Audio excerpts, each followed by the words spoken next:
Hi guys, it's Mr. Nicholas again, doing video number 2 on static electricity. We're going to try to keep these videos short because we want to make sure that you have time to do all the different classes that you have. So the unit's going to be about 4 to 5 lectures of 5 minutes or less, and then you're going to do a project. So in this particular lecture, we're going to talk about charge. How do we create what we call charge? If you've ever rubbed your feet on the carpet and zapped somebody, that's a static electric charge.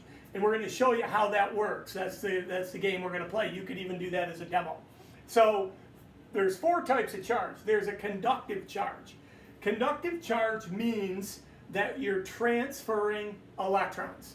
Okay, I'm going to say that again. Conductive charge means you're transferring electrons. Now, if you're transferring them off of an object, then it will have too few electrons and the object will become positively charged, too few electrons. We talked about that in lecture number 1.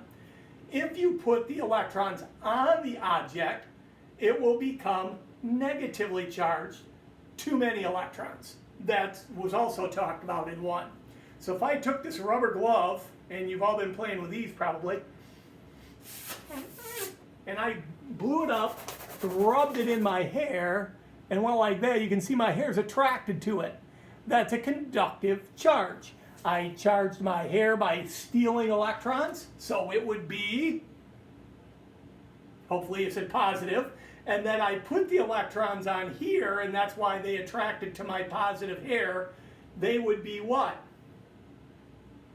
Hopefully you said negative, because those opposites attract, right?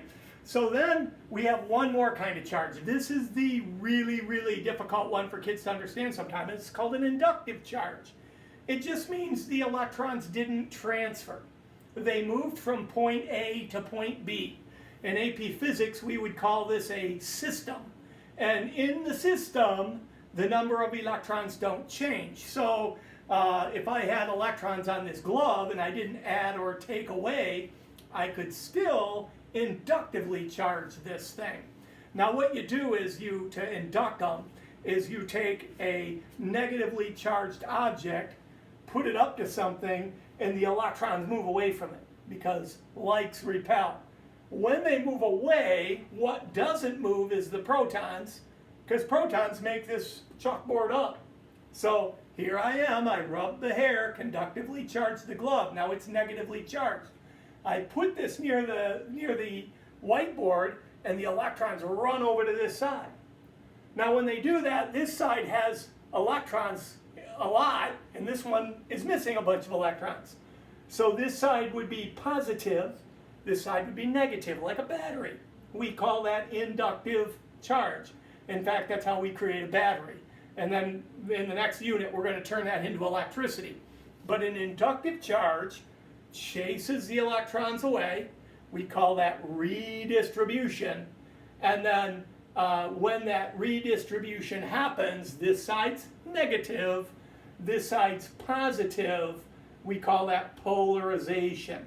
Now when I'm doing my description on how you're going to do this project, you're going to use all these terms.